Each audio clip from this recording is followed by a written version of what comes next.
Eu sei que o Senhor tem falado com cada um de nós. Glória a Deus. Pai, que possamos ser praticantes, mas não apenas ouvidores da Tua palavra, Senhor.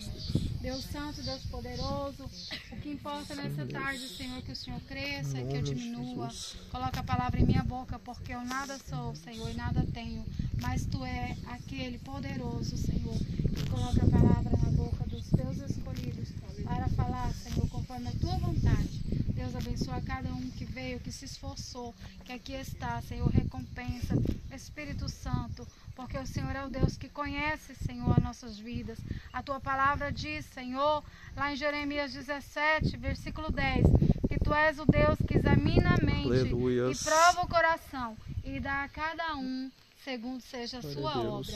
Deus, Tu conhece nossa mente e conhece o nosso coração.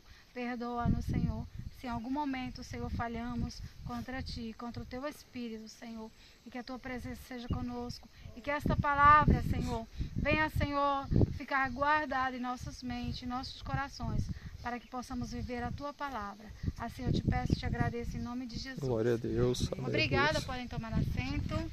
Santo é o Teu nome. O meu nome é Alessandra, bom, alguns me chamam Alexandra, e no Peru me chamam Alexandra.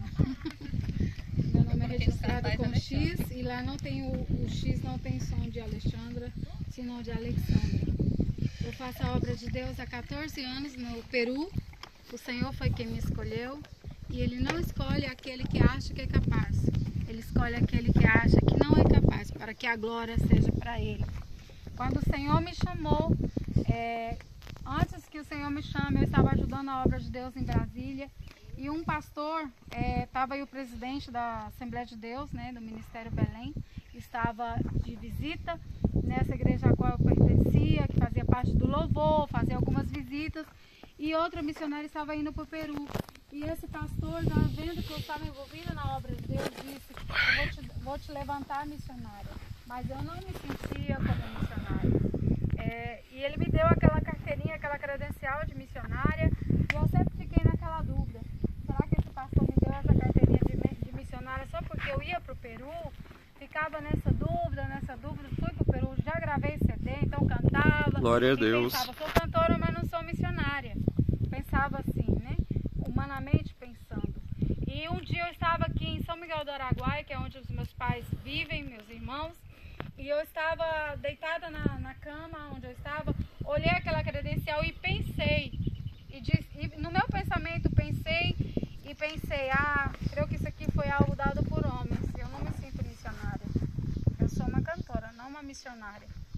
E quando minha mãe me chamou para ir a uma determinada igreja, eu fui, e estando ali naquela igreja, um pastor que veio de São Paulo falou assim: aqui tem uma pessoa que olhou para a credencial e disse assim: isso não foi dado por homens, não foi dado por Deus, foi dado por homens, mas Deus manda te dizer que foi dado por Ele. Glória a Deus. Bem aqui na frente. Eu olhei assim e falei: não tem como ser outra, sou eu mesma. E passei adiante, e aquele pastor, isso já tem uns 15 anos atrás, falou assim: Deus te chamou e eu vejo você como um chafariz que joga água para muitos lugares. Você vai ser um instrumento de Deus que vai saciar a sede de muitos. E desde aí, irmãos, eu entendi que foi Deus que me deu aquela credencial, foi Deus que me chamou como missionária. Muitas vezes nós pensamos, ser missionária é aquela que profetiza, é aquela que prega bem. Ser missionário, irmãos, é fazer a vontade de Deus, é ajudar o próximo. Ser missionário Aleluias. é ajudar o esposo, sua esposa de pastor. Ser missionária é ajudar, ser uma ajudadora, levar a palavra de Deus. Glória orar, a Deus. né? Ali no Peru eu trabalho com crianças, né? Deus tem me usado esses 14 anos para trabalhar com criança. Trabalho com as irmãs, trabalho no grupo de louvor, visita, sempre estou ao lado do meu esposo.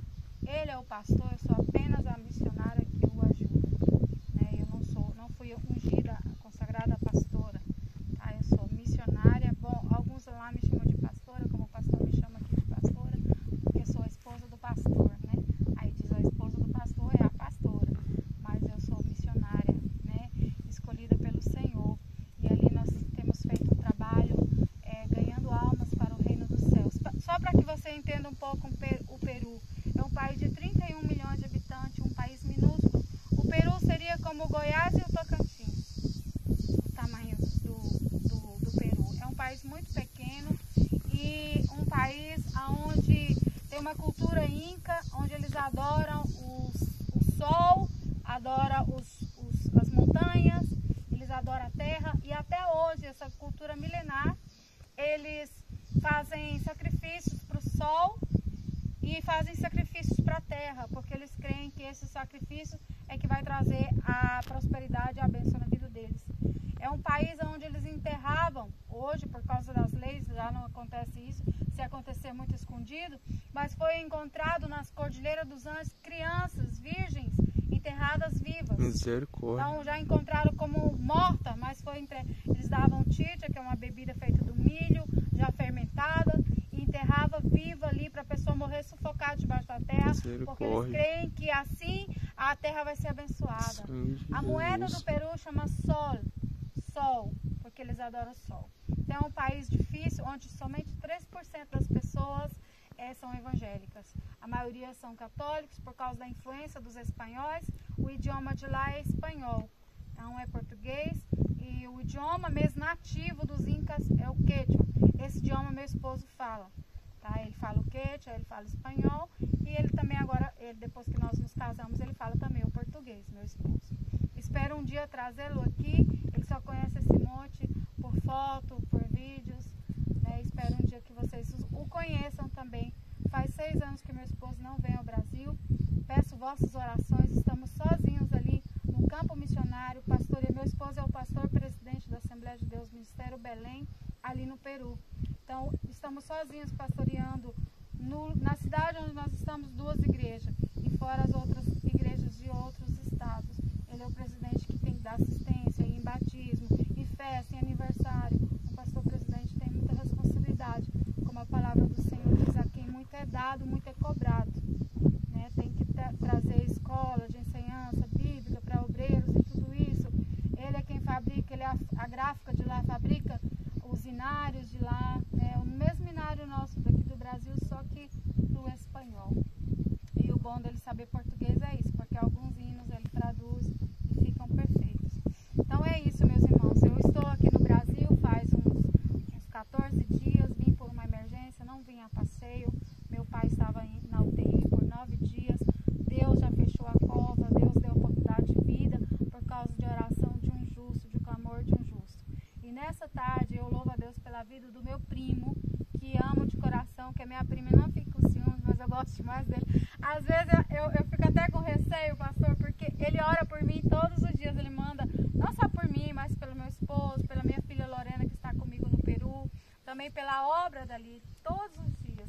E nós estamos num lugar tão difícil, passando tantas lutas, que eu falo assim, Deus, muitas vezes eu parei para pensar e pensei, Deus, se o Senhor não tivesse levantado aquele servo de Deus para estar orando por mim, eu não estaria de pé. Porque é tanta luta naquele lugar, meus irmãos, luta financeira, luta na igreja, né? Nós ficamos agora 3 meses sem receber nossa ajuda para alimentação. Meu Deus. Então todas essas coisas a gente passa quando está na obra. Ontem meu esposo teve que mudar para uma casa inferior, porque onde nós estamos vivendo não temos condições de pagar. Mas isso tudo faz parte do processo. Eu já passei coisa pior. Quando no início da minha caminhada não tinha nem desodorante para as axilas. Então passava limão. Não, fiquei 1 ano sem comer carne, que é a coisa que eu mais gosto. Quando eu venho ao Brasil, minha mãe fala, eu vou fazer uma galinha caipira. Lá a gente só come frango. Lá as vacas não tem esse verde. Aonde eu moro lá, irmãos, é puro deserto. Quem quiser ver meus vídeos, eu tenho um vídeo lá, é puro morros, montanhas de areia, deserto. Eu moro na divisa com o Chile, no deserto do Atacama, perto do deserto do Atacama, é uma parte do deserto. Lá é pedra e deserto. E as vacas que tem lá, quem tem 10 vacas é milionário. Quem tem 2 é muito rico. Eles criam as vacas na coleira, né, no cabresto, assim como um animalzinho de estimação. Só para dar o leite, fazer o queijo. E quando mata uma vaca, já mata uma vaca velha.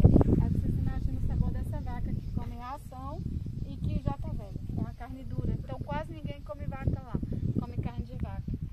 Quando eu venho ao Brasil que como um churrasco, aqui é uma bênção. Então eu quero dizer que o pastor Ismael é uma bênção na minha vida, né, na minha família, na vida do meu esposo e na obra missionária ali. Espero um dia, eu disse para o pastor Ismael, espero um dia ter condições de levá-lo ali juntamente com minha prima para conhecer o campo missionário e outra realidade, né, o que é outro país, as dificuldades que um missionário enfrenta, né? Então é isso aí, meus amados. Ser missionário é isso, é renúncia, tá longe do pai, da mãe, tá longe da família. Eu acho lindo estar pertinho ali das minhas tias. Como é bom receber amor de tia. Às vezes eu falo assim, a Taizinha é muito abençoada, a tia cuida, a tia cuida, né? Eu queria também esse cuidado de tia.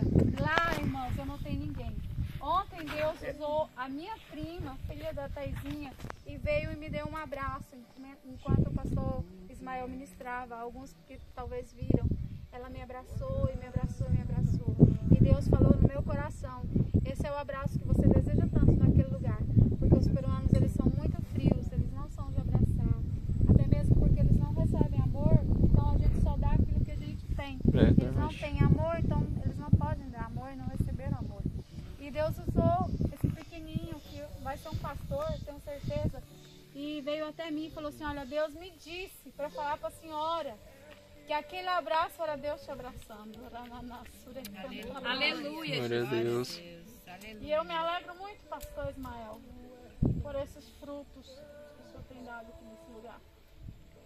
Meninos como ele é o futuro dessa igreja. Glória a Deus. Como Samuel, sensíveis à voz de Deus. Menino como esse.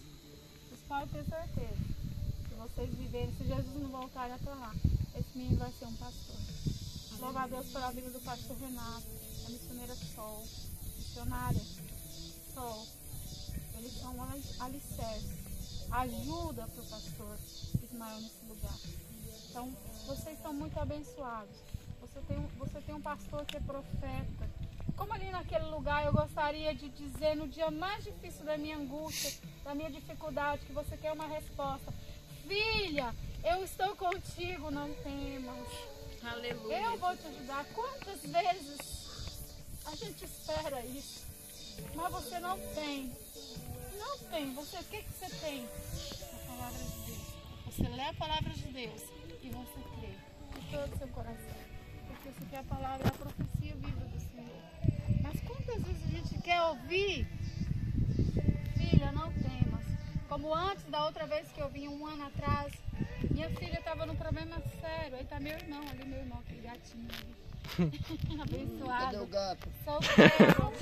Aí as solteiras que queiram casar, ele está disponível. Ó. Minha mãe ora para que ele se case. Então, meus irmãos, o ano passado eu vim buscar minha filha. Minha filha estava dando trabalho para minha mãe, para os meus pais. Ela havia passado por uma frustração na vida. A palavra do Senhor diz que aquele que está de pé, cuide que não caia. E ela caiu. Caiu na bebida, caiu no mundo. Era uma menina já usada por Deus com todos os dons. Caiu, voltou atrás. E eu estando lá no Peru, um dia de domingo, o meu pai, que não é de manusear o WhatsApp, me liga por engano e eu me assusto. E ligo pro meu pai e meu pai não sabe nem atender, tadinho. E aí eu me preocupo e de repente eu fico sabendo que a minha filha havia tentado se suicidar. Misericórdia. E estava no hospital. Minha mãe não havia contado nada para mim. Quando minha mãe manda a foto da minha filha, os lábios dela estavam dessa cor e os olhos. Ela estava da cor de uma flor de algodão. Ela havia se desaparecido todo dia, trancado no quarto. E minha mãe e meu pai, como ela já não se alimenta bem e sempre está para lá no quarto dela, deixaram ela à vontade. Quando a minha mãe foi entrar, umas 5 da tarde, bateu na porta e ela não abria. Quando forçaram e rebentaram a porta, ela estava caída, já como morta. Não tinha mais pulso, não tinha respiração. Minha mãe no desespero, porque minha mãe já passou por muita coisa. Liga para a ambulância e levaram ela como morta. Quando eu olhei a minha filha ali em cima daquela maca, Toizinha, o Senhor falou no meu coração, a tua filha está morta. Ela está morta. Você tem que buscar ela para que ela tenha vida. Ela está morta espiritualmente, ela não quer viver. Então, meus irmãos, o meu marido não é pai da minha filha.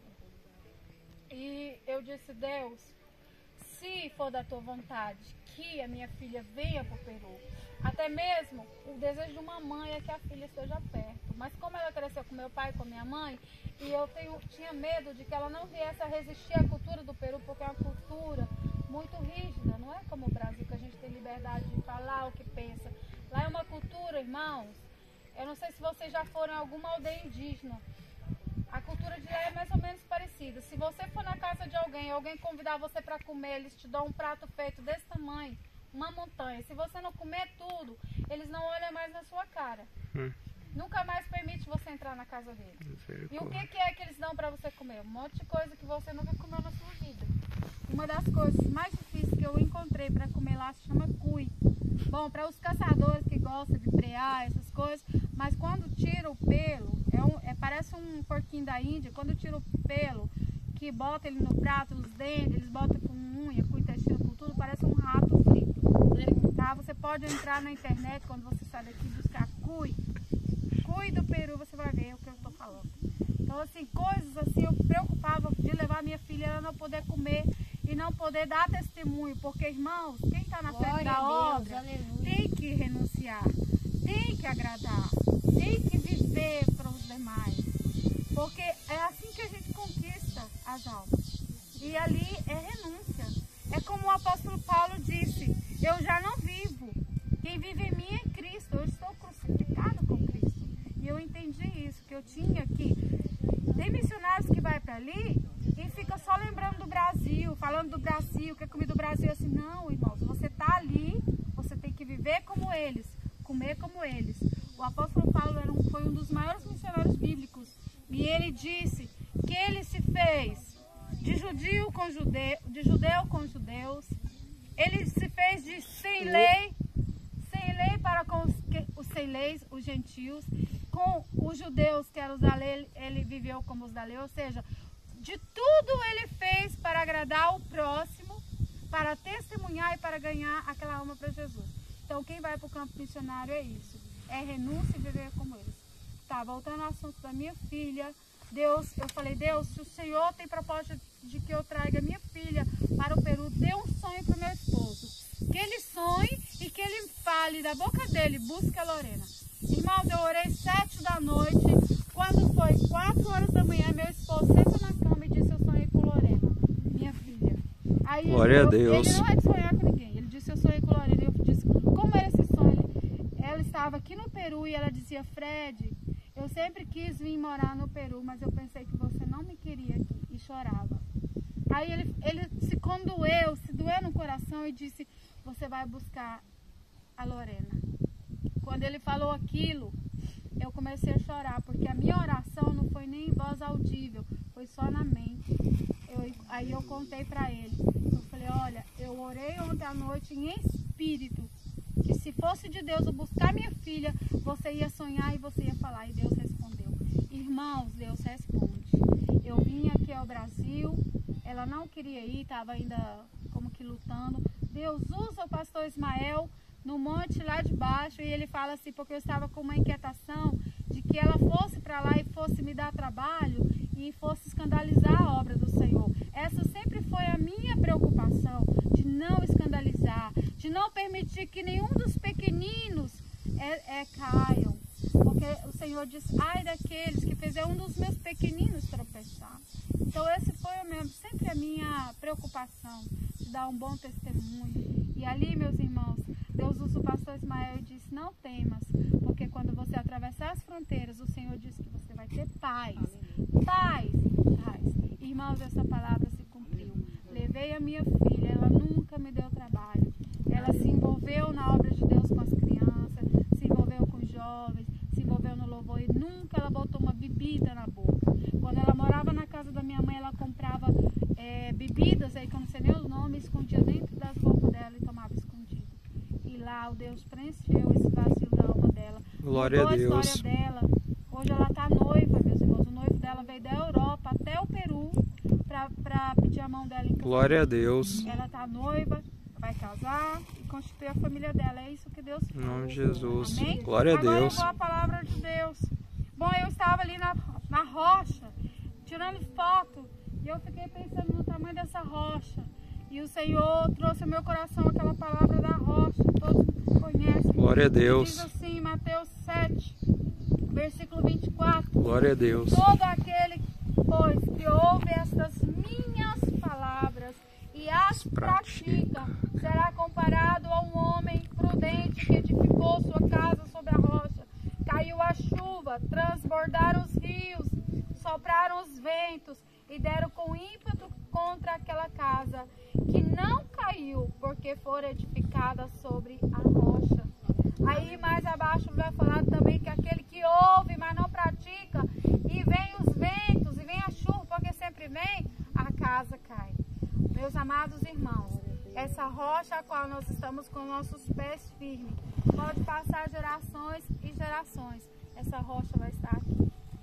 Quantos anos não tem essa rocha? Pode vir terremotos, pode vir chuvas, pode vir o que seja, essa rocha está aqui. E a rocha em nossas vidas é Cristo. Ele é a nossa rocha. Estamos com nossos pés em Cristo. Pode ter certeza que adversidades vêm. Muitas pessoas pensam assim, eu estou fazendo a vontade de Deus. Ali no Peru algumas pessoas chegam a mim e dizem, quanto mais eu busco a Deus, parece que mais luta vem na minha vida. Irmãos, luta vem na vida do crente e não descrente. A diferença é que nós estamos na rocha. A diferença é que nós temos esperança. E devemos de confiar e ter fé. Aleluia. Eu quero falar de um homem chamado Ezequias. Sobre o que Deus fez na vida deste homem. Brevemente, eu não vou tomar tempo de vocês não. Eu vou ler aqui em 2 de Reis. Eu tinha preparado essa palavra para a igreja, mas estou no monte aqui, é uma igreja também. Porque onde 2 ou 3 estiverem reunidos, no nome do Senhor, aí Ele estará. Amém? Glória a Deus.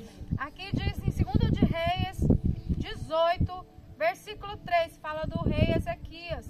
Diz assim, e fez ele o que era reto perante o Senhor, segundo tudo que fizera Davi, seu pai.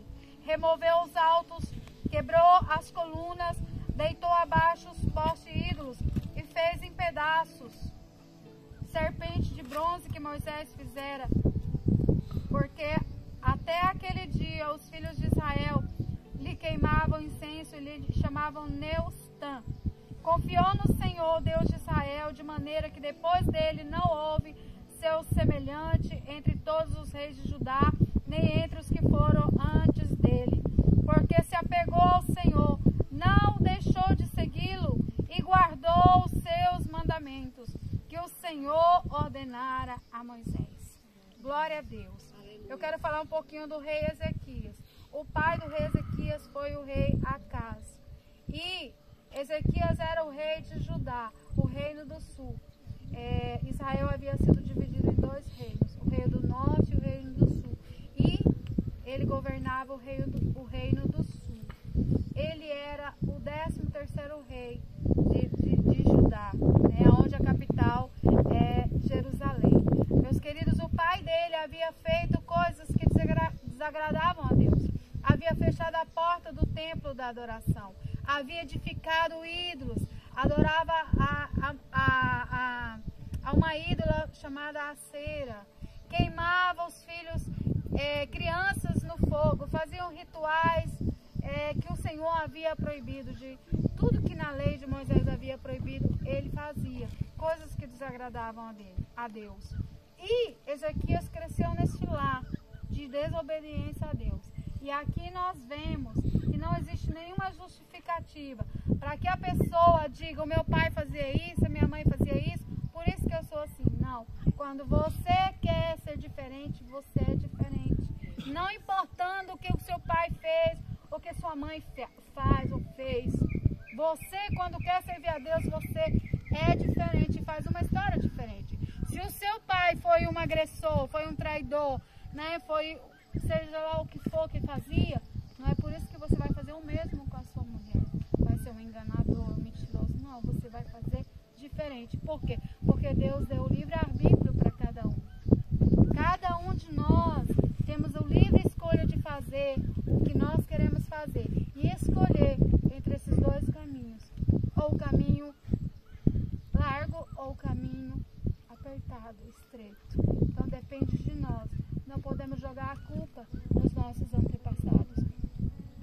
cada ser humano diferente para o Senhor. Cada ser humano, Deus tem uma história. E depende de nós agradar ou não a Deus. E este rei colocou no seu coração agradar a Deus. De maneira que a palavra do Senhor diz que antes dele não houve, e depois dele também não houve um rei como ele que agradasse o Senhor. Agora eu quero falar o seguinte, que ele passou algumas lutas, algumas adversidades, agradando ao Senhor, sendo fiel ao Senhor, né? Porque nós não estamos livres de lutas, porque muitas vezes Deus permite lutas para provar a nossa fé. Uma das primeiras lutas que o rei Ezequias passou foi um rei chamado Senaqueribe, que era o rei da Assíria. A cidade da Assíria chamava Nínive. Vocês se lembram da história de Jonas, que tinha que pregar para Nínive, que era um povo sanguinário? Pois, muito bem, essa cidade, esse rei de Assíria, de Nínive, se levantou contra o rei Ezequias. E o povo estava com medo, porque eles eram um povo muito sanguinário. Agora, sabe o que o rei Ezequias fez? Ele confiou no Senhor. Aqui em 2 de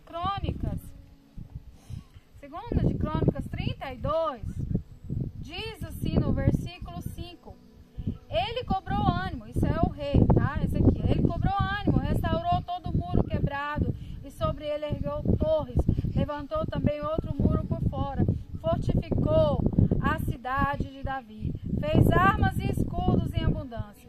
Pôs oficiais de guerra sobre o povo. Reuniu na praça, na porta da cidade e lhes falou ao coração, dizendo: sede fortes e corajosos, não temais, nem vos assusteis, por causa do rei da Síria, nem por causa de toda a multidão que está com ele, porque há conosco maior do que o que está com ele. Com ele está o braço de carne, mas conosco o Senhor nosso Deus, para nos ajudar e para guerrear nossas guerras. O povo cobrou ânimo com as palavras de Ezequias, rei de Judá. Quão importante é, no dia da adversidade, meu irmão, minha irmã, você ter essa firmeza, essa confiança de que Deus está contigo e Ele é maior do que o teu problema, do que a tua luta. Aleluia. E ainda você sendo atacado por um gigante, por um inimigo mais forte que você ainda dá palavra de ânimo para o povo que estava fraco. Ele ainda encorajou aquele povo. E é isso que Deus se agrada, que no dia da adversidade, Deus prova o nosso coração. Em Deuteronômio 6 diz que Ele levou o povo do Egito para passar algumas lutas no deserto, passar necessidades de pão, de água, porque Deus queria provar o que havia no coração. Muitas coisas você pensa, por que estou passando por isso? Estou agradando o Senhor. Ezequiel era um rei que vivia e agradava ao Senhor. Ele abriu as portas do templo que o pai dele havia destruído. Ele destruiu todos os ídolos. Ele convocou levitas, ele convocou sacerdotes, ele convocou o povo a jejuar, a se humilhar e a adorar somente o Deus dos céus, o Deus que fez o céu e a terra. Aleluia. Então ele agradava a Deus. Ele era um rei que vivia conforme a palavra de Deus. Agora, no dia da adversidade, a casa dele não estava sobre a areia. A casa dele estava sobre a rocha. Por quê? Porque ele fez o que era reto aos olhos do Senhor. Ele viveu conforme a palavra do Senhor. Então ele tinha essa confiança de que Deus o ia livrar. Agora, irmão, sabe o que Deus fez com esse grande exército da Síria? Em 2 de Reis, capítulo 1, diz, eu não vou ler por causa do tempo, diz que o Senhor enviou um anjo do céu e uma só noite, esse anjo, um único anjo, matou 185 mil homens. Matou 185 mil homens em apenas uma noite. Agora, sabe esse rei que perseguia ele? Os próprios filhos dele mataram ele. Quando você serve a Deus, você não precisa sujar as suas mãos. Quando você serve a Deus, você não precisa revidar quando alguém te insulta. Quando alguém age com injustiça com você, você não precisa revidar. A palavra do Senhor disse em Tiago 1 que a ira do homem